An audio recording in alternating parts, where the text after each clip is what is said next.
Normal मतलब होता है किसी को गोद ले, पर हमारे इस कस्टम्स में, हमारे इस सोसाइटी में इनके लिए कौन से रूल्स हैं, कौन से रेगुलेशंस हैं जो इसे रेगुलेट करते हैं, और ये धीरे धीरे समाज में आया है, ये जानने के लिए हम देखते हैं आज की। तो सबसे पहले अडॉप्शन का मतलब, जैसे कि मैंने आपको बताया, होता है गोद लेना। अभी पुराने टाइम्स में क्या होता था कि कई बार अगर राजा का कोई बेटा नहीं होता था, तो उत्तराधिकारी नहीं होता था, तो वो अडॉप्ट करते थे, इररिस्पेक्टिव उनकी अगर बेटियां भी।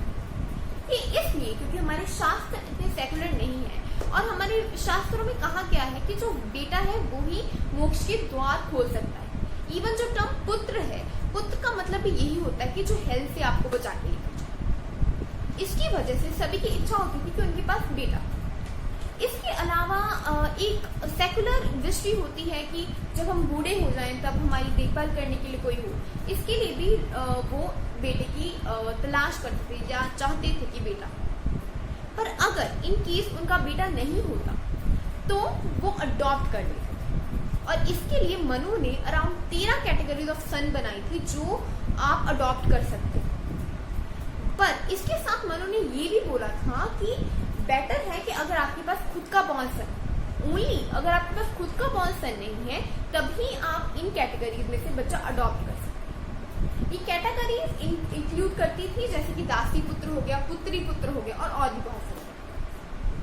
पर समय के साथ साथ ये सारी कैटेगरीज ऑब्सोलीट बन गई और हमारे पास 2 कैटेगरीज में जो कि था नेचुरल सन एंड अडॉप्टेड सन। अभी नेचुरल सन का मतलब होता है कि जो नेचुरली आपके पास बॉर्न, और अडॉप्टेड सन वो जिसने आपने अडॉप्ट किया है। तो पहले के टाइम पर हमारे पास बहुत सारे कस्टम्स, जैसे कि एक कस्टम था फॉर एग्जाम्पल कि अगर किसी के पास एक एल्डेस्ट सन है और उसका ओनली सन है तो आप उसे अडॉप्ट नहीं कर सकते। पर ये कस्टम को इतनी मान्यता नहीं मिली।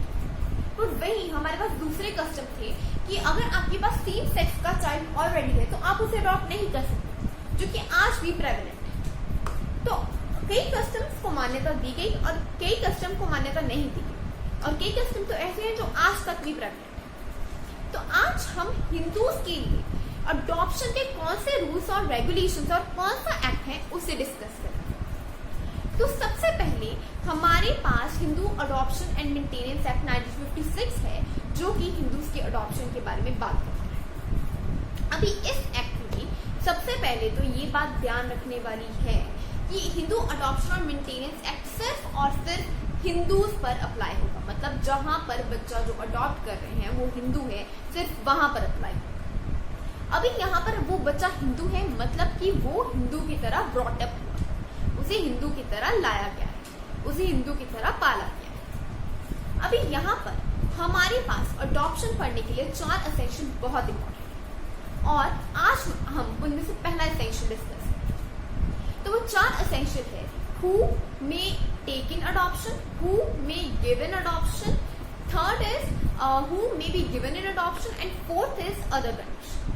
तो आज हम who may take in adoption discuss करेंगे। ये हिंदू अडॉप्शन मेंटेनेंस एक्ट के 7, 8 और 11 सेक्शन के थ्रू रेगुलेटेड है। तो सबसे पहले जो सेक्शन 7 है हिंदू अडॉप्शन मेंटेनेंस एक्ट का, वो बोलता है कि अगर हम एक हिंदू मेल की कैपेसिटी की बात करें कि वो अडॉप्ट कर सकता है, it talks about the capacity of a Hindu male to adopt. तो अगर एक हिंदू मेल माइनर नहीं है, मतलब कि वो मेजर है, 18 साल से ऊपर है और वो साउंड माइंड का है, तो फिर वो अडॉप्ट कर सकता है।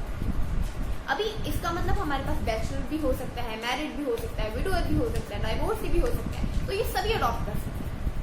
पर अगर इन केस वो जो हिंदू मेल है वो मैरिड है, then he have to take the permission of his wife, और वाइफ की परमिशन की वजह की बिना वो कुछ नहीं कर सकता। यहाँ पर हमारे पास कई केस लॉज भी हैं जो कि वाइफ की कंसेंट को सिग्निफाई करने के बारे में बात करते हैं। जैसे कि एक बहुत ही फेमस केस था जिसमें हेल्ड किया गया था कि आइदर वो अफर्मेटिव एक्शन होना चाहिए और वो कोई भी फोर्स के थ्रू नहीं होना चाहिए, जो कंसेंट होती है।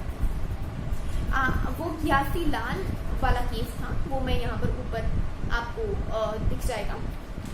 इसके साथ ही हम जो सेक्शन 11 है वो रेगुलेट करता है इन सेक्शन को। वो कहता है कि अगर आपके पास ऑलरेडी एक मेल है, सपोज कीजिए कि एक पर्सन ने एक सन अडॉप्ट करना है पर उसके पास ऑलरेडी एक सन है, तो फिर वो अगला सन नहीं अडॉप्ट कर सकता, वो अगला फीमेल ही अडॉप्ट कर सकता है।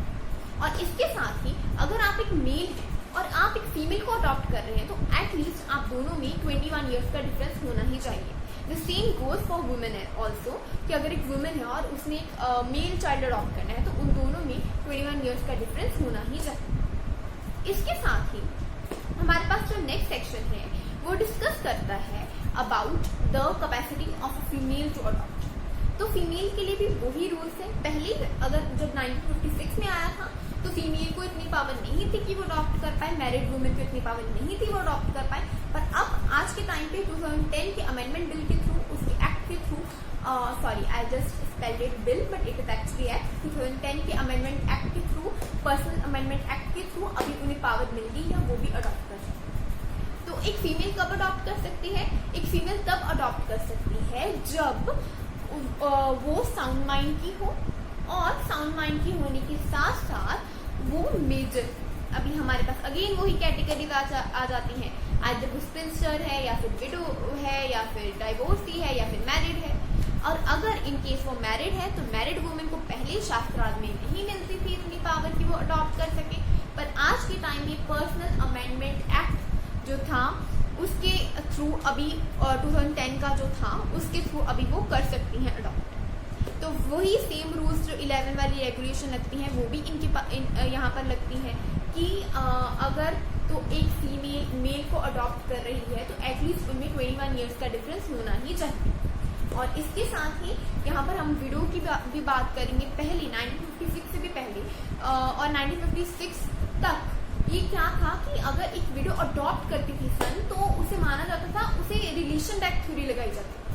रिलेशन बैक थ्योरी मतलब कि माना जाता था कि अब वो उसने नहीं, वो उसने सिर्फ एज एजेंट ऑफ हस्बैंड काम किया है, पर जो एक्चुअल में अडॉप्ट किया है वो उसके हस्बैंड ने ही किया है।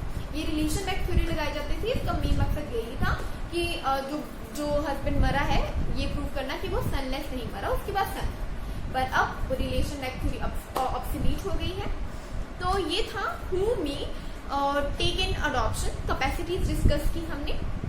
और 3 केसेस हैं जब एक स्पाउस दूसरे स्पाउस की कंसेंट लेना, अगर वो मैरिड स्पाउस है तो छोड़ सकते हैं। सबसे पहले है अगर किसी भी स्पाउस ने रिनंसिएशन ऑफ वर्ल्ड कर दिया है, मतलब कि जगत छोड़ दिया है और रिलीजियस ऑर्डर में ऐड हो गए हैं।